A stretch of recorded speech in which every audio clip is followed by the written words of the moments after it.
So surreal. I mean, we're friends, Olivia and I, and when we started out at drama school, not that we knew each other then, but not soon after, not long after, you know, it's a very heightened part of our industry, period. But when you're doing it with a friend, it's like, what the hell's going on? You know? But it's wonderful. It's a celebration of really something born out of a friendship, you know.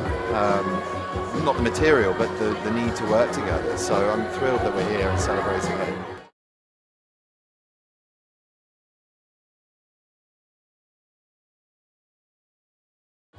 So Theo's an architect. He's very hardworking, impulsive, funny, and emotionally available, and acts impulsively on those emotions. And he meets someone who is as impulsive, as stuck in a rut in England. They both set off on this adventure. They go to America, the land of opportunity, and the American dream to be what you really want to be. And they start a family, they have success in their career and their home, out and become the chef that she's so talented at being. That takes off. He has a disaster, and this huge shift in the dynamic starts a sort of rot in their relationship, and the wit that's a love language becomes infected with bitterness. He's a wonderful character to play. He's funny, he's a great dad, he's patient.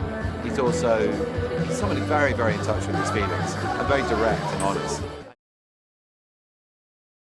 You know, she's so supportive and generous, and all the things I said earlier on. She's someone that really, really does bring joy to the entire set, not just you, but the crew, the cast, the whole process is fun, and she's unbelievable.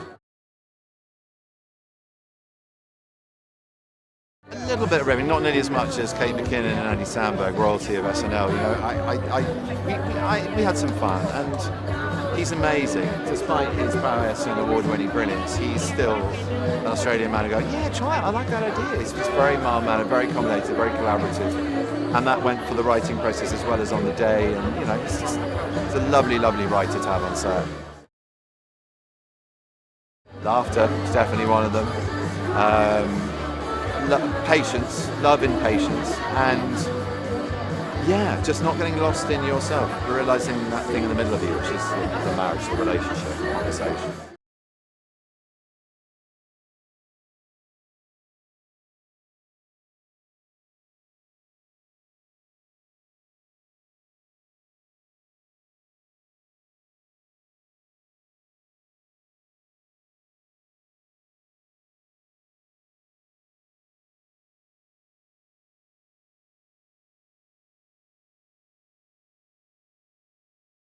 Really exciting. I can't believe we got this far.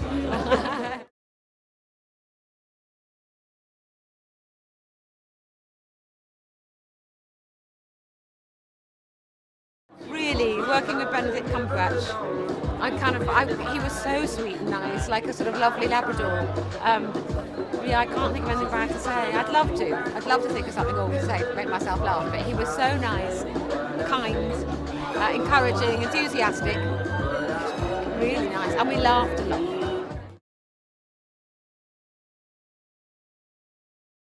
Well, I think we've learnt now over the press we've been doing, it's to listen to each other, be nice, and sometimes don't say what you want to say. Sometimes it's what you don't say.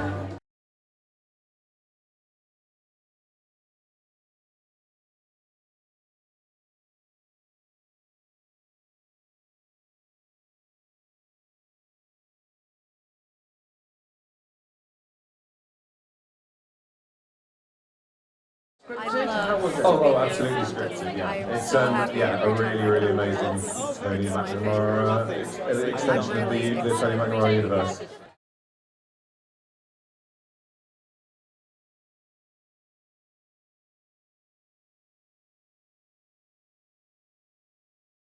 Look, a dinner table scene you shoot over a few days could be a nightmare, but surrounded by that cast, it was heaven.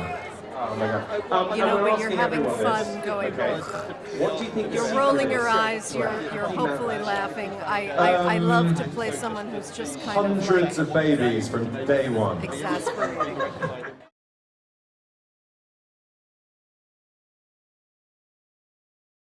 You know, you try not to ruin other people's work, but sometimes you just can't help it. Everyone was just really funny.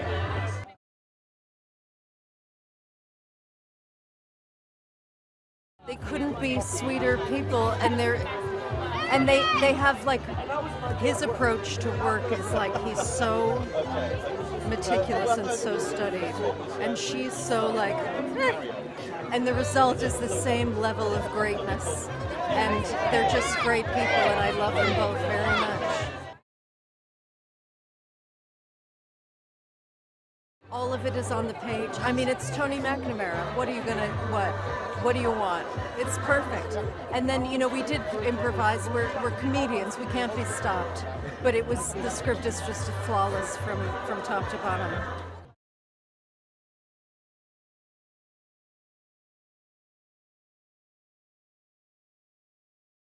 I think it might be instructive to folks who are on the brink of something bad. It might push them over the cliff into certain destruction.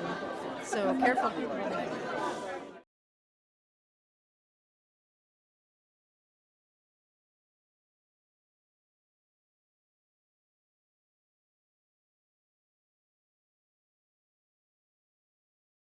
It's so exciting. This was like such an exciting project to work on, and such a lovely one to work on, where we all had a lot of fun, and so it kind of felt like, are we actually doing anything? This doesn't feel like work. So now to be here, it's like, this feels great. Olivia and Benedict are amazing in the film. It's so nice to celebrate.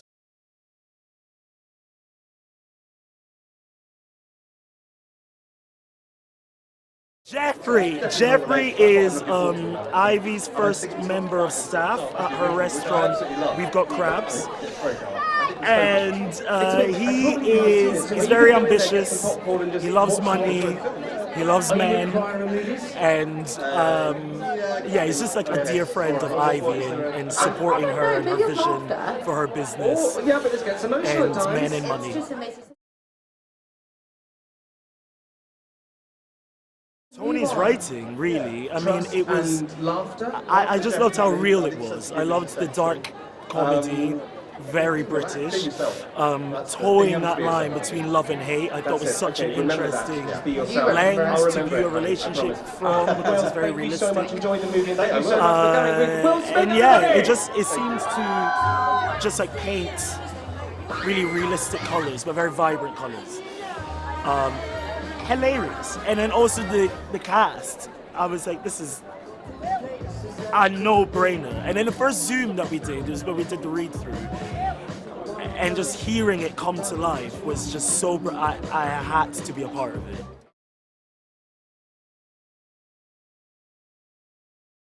It's tough, really tricky characters. Olivia, they like, not to be cliche, but they really were mother and father of the set.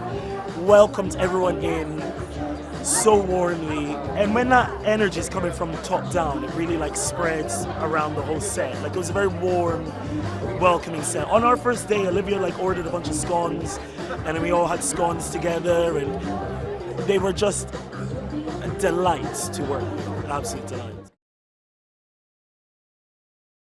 I would say it's a toss-up between Kate McKinnon and Zoë Chao.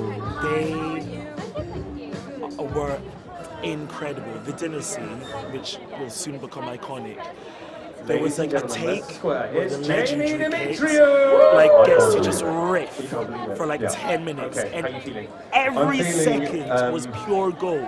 It was amazing to watch. It was like a masterclass in improvisation. Oh my god, I think it's going to be so great to watch with your other half. Everyone can relate to like really not liking the person that they really love and care about, and like, you know, the two sides of that particular coin. I think people will be able to relate. Be able to pick out so much stuff in Ivy, because fundamentally they really love each other, as much as they're trying to kill each other. If you do an American accent, do really love each other, you think you're and I think we can all relate.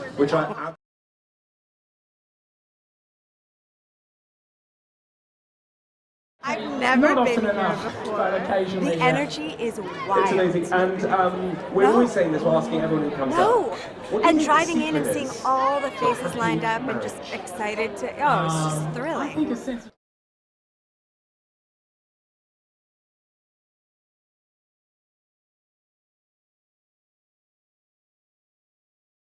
I play Tony, thank you so much. one of Please, everyone, stand Theo's up for Tony. colleagues who's very, very ambitious and a real heat seeker. She's the kind of person who tells you how you're doing in your career. You know, like if you are doing well, she'll be the first person to be like, wow, singing your praises. And then if you're doing poorly, she's just like rubbing your face in the dirt and saying, these are all the things you did wrong, and that's why you're down there.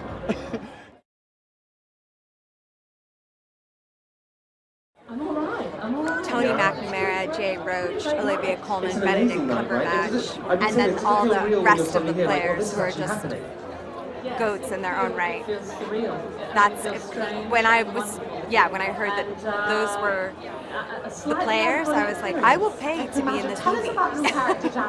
It was just such a mess. No, it wasn't. It was a dream come true.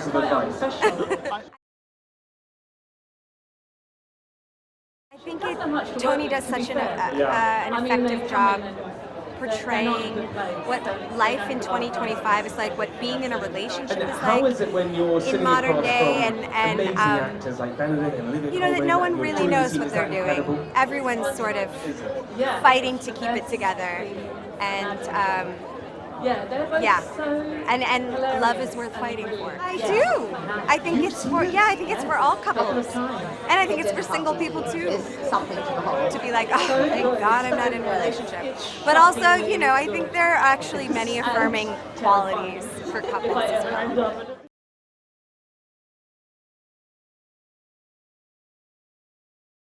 She's a very fierce lawyer that Olivia Colman's character has hired to help her in her divorce. And I mean business, and I'm coming, I'm not taking any prisoners.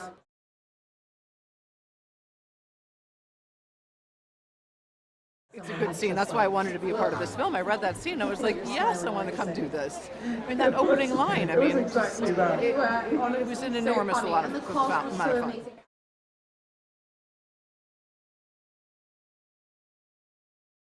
Well, because first of all, and it would be okay. These actors deserve to be up on the big screen, but the design of the house, which my brilliant friend Mark Ricker designed, the gorgeous house that Benedict Cumberbatch's character is an architect. He designs this dream house, and it's just gorgeous to look at the scale of it, and then also to watch it be destroyed is just, it deserves to be up on the big screen. I just think it's just more shocking and alarming, and it's yeah.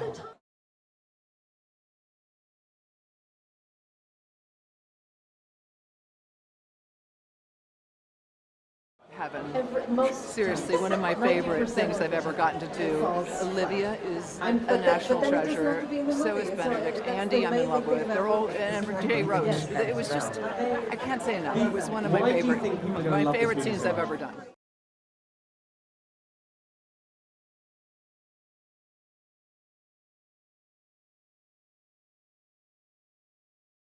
Well, living in London, it's a hop, skip, and a jump, but it feels doubly good to be here for this reason. Yeah. So I play Rory, who is a friend of Benedict and Olivia's characters, and he's just pathetic and really petty and sort of wants to one-up. The kind of person who wants to let everyone know that they knew an album before them. The team was what made me want to be a part of it, to be completely honest. Those actors and Tony and Jay, sort of, it would be very weird to say no. Oh, well, in terms of, you know, it's always good to work with newcomers and give them that head start that they so sorely need. You know, we are, actors are struggling no less than those. I think because it's a very rare opportunity to go and see a comedy in the cinema, and I think I couldn't advise people to do anything more if they want to see more films, full stop, in the future than go to the cinema. Ruined the most takes from loving. I feel like it might be a pretty even spread. I know that there were a few Zoë Chao moments that made me ruin takes from laughing. So I'm going to just put it on myself. I don't want to put that on anyone else. No, I don't think it's good for a struggling relationship. But I think go and see it to put your relationship to the test. It's amazing. I mean, it's wonderful. And in Leicester Square, Square. It's kind of iconic. I feel like I'm having a slightly out-of-body experience. Yeah, I had to really try and keep a straight face because they are hilarious, and the scene itself is very funny. So I just tried to be as earnest and as bad as I could. Well, it's all word for word because you don't mess with the script unless you want trouble. So it was pretty much as it was, but but I think Benedict and Olivia bring just so much to the actual screen. So that's what sort of lifts it off the page, so to speak. No, they're gorgeous. I love them.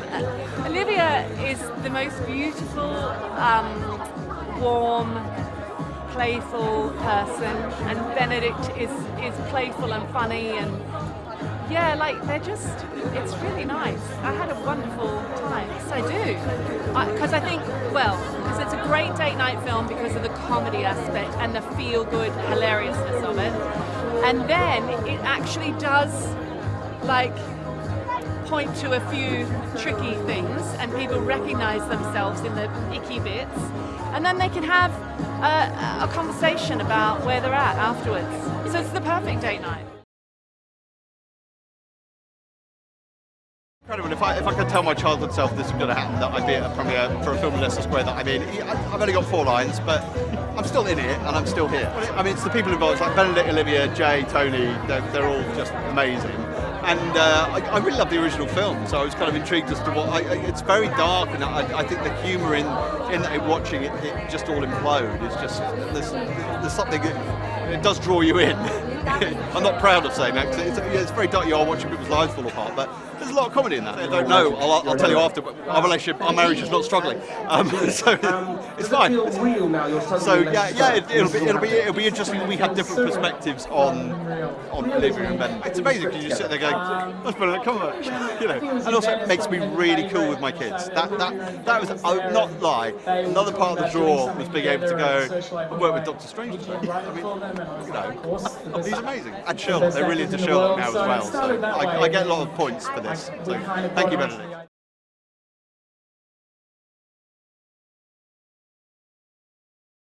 It's so exciting. I had no idea it was going to be this scale. It's it's fantastic. I want to be here a lot more often. Well, I think just a blast. I mean, I'm hoping we set a trend again to come back to theaters. And since the pandemic, I don't know if there's as much of a habit as going and laughing your ass off with strangers in the dark, So that's what I hope. And I think Olivia and Benedict are so funny, but then you throw in Kate McKinnon and Andy Samberg and you get a laugh right. It's so fun to experience it with audiences. Well, after you make a film, you can never imagine anybody else in the cast, but the fact that Olivia and Benedict have so much goodwill as performers, are so funny, and are so fast together, when I'm around them, I can't keep up. I'm like the Americans in the film who envy their skill at banter, and so they were ideal, but then everybody involved, every supporting cast, Andy and Kate, Ncuti Gatwa, Sunita Zamani, Jamie Demetriou, Zoë Chao, and Allison Janney too steps in and just kills, So, I don't think we could have done it with anybody else. That's how I feel now. I love the first film. Danny DeVito is a friend, and I just thought he was so beautifully dark and funny. But Tony wanted to try something else along with what the sort of divorce disaster comedy would be, and to bring in a kind of, that you care for them, you're rooting for them in a different way, to stick it out. It's almost like a remarriage comedy, like an old Preston Sturges. I feel like it would be fun to have them do a couples therapy bit, because they're very funny together, and they're able to be that dark with each other. And so when I was around them, I was always the Ted Lasso of the group, just kind of trying to keep up, but envying them both as actors and as characters. Tony McNamara is such a great writer. I knew him from The Great on Hulu and also Poor Things, and people were very respectful of the dialogue. Usually I'm improvising a lot. Kate and Andy do improvise, but It was amazing. everybody was so on it with the script, so it was pretty cool. Tony McNamara's dialogue is sensational. Well, it's a good question. I do think there's something about trust to be able to say anything and to not run away from conflict is a healthy thing to realize. People sometimes keep their guard up to protect their identity or their ego, and sometimes just being willing to just go at it, the way the characters do in the film. They almost figure it out. They're so close to getting it right. If with one or two steps one direction or the other, they would have figured it out. So it's a lovely cautionary tale. It feels a little bit surreal, to be honest. It's great. It's amazing. It's kind of fun. I think it was fun to do it, but it was also driven by Olivia and Ben wanted to be in something together, so I just kind of thought about what are they? They're so great at drama. They're so great at comedy. So let's make a dark comedy, and they're so verbal. So it was like, let's make it super like an old school screwball comedy that gets very dark. Yeah. It started with their idea of, they'd never worked together, they really wanted to. We were in Venice for The Favourite, and I met Ben and Searchlight. We just all ended up together, and it was like, why don't we work out a way to all do this together? And it came from that. I don't know, they ruined the takes. It was, some of them, like Ncuti couldn't stop laughing and was breaking up all the time, and his laugh became so famous, the other actors would try and break him up. So probably Ncuti. I think it's like when we grew up going to comedies in a cinema and laughing your ass off with like 300 people was part of community, part of growing up, and you had and I think we've got so separate in our viewing. It's not big comedies like Jay Roach was the king of them, and now I think it's fun. And when we've seen it with 300 or 400 people and the whole cinema's rocking, we just remembered, oh my God, it's so good to see a comedy in a theatre. God. No, I mean, I'd worked with Olivia and she's a jam. They're all just on board. Jay creates such an atmosphere of fun. We're making something fun and it's fun, and they're all witty, funny people. So when you add Andy Samberg, Kate, just sitting around drinking coffee, waiting to do a take is the funniest hour of your life. I actually think they should. Benedict was always like, it should be like this fun ride, dark, but at the end it should be like, oh, we just saw a cautionary tale, and at the end they should turn to their partner and go, we need to be nicer to each other and work their shit out, So that was the plan.